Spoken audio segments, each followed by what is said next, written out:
ফিরে আসেন, আল্লাহ দ্বীনের দিকে ফিরে আসেন। দেখবেন ইনশাআল্লাহ আল্লাহ পাক চান তো আপনাকেও এই যুগের আল্লাহ পাক চাইলে খালিদ বিন ওয়ালিদ বানাতে পারেন, ওমর ইবনে খাত্তাব বানাতে পারেন, হামজা বানাতে পারেন রাদিয়াল্লাহু আনহুম আজমাইন। তো অনেক ডিপে চলে গেছি, যাওয়াটা দরকারও ছিল। আল্লাহ পাক আদম আলাইহিস সালামকে কি বলেছেন ভাই? খলিফা। মনে আছে খলিফার কাজ কি? এইটা বোঝাতে কি আমি বলেছিলাম সূরা সাদের মধ্যে আল্লাহ পাক আরেকজন নবীকে খলিফা বলেছেন, সে নবীর নাম দাউদ আলাইহিস সালাম। তাকে আল্লাহ পাক বলছেন ইয়া দাউদ, হে দাউদ। দেখেন আল্লাহ পাক নাম ধরে যখন ডাকেন, কাউকে নাম ধরে ডাকেন, এটা কিন্তু মানে খুবই মহব্বতের খাস একটা কিছু আল্লাহ পাক বলতে চান। এটা আমভাবে আল্লাহ পাক বলেন ইয়া আইয়ুহাল্লাযীনা আমানু, হে মুমিনগণ তোমরা শুনো। আর এখানে খাস ভাবে বলা হচ্ছে ইয়া দাউদ, হে দাউদ।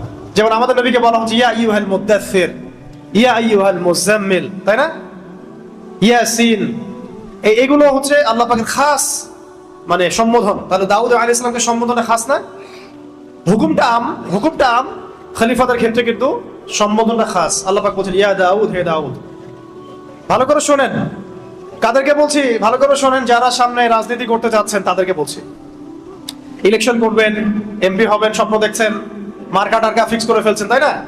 আর আমাদের সামনে তো প্রবলেম সলভ হওয়ার একটাই রাস্তা, গণতন্ত্র, তাই না? এছাড়া তো কোনো রাস্তা নাই, তাই না? আর এই যে একটা মেডিসিন আরেকটা গিলাই দিচ্ছে আমাদেরকে, যত সমস্যা এর সলিউশন কি?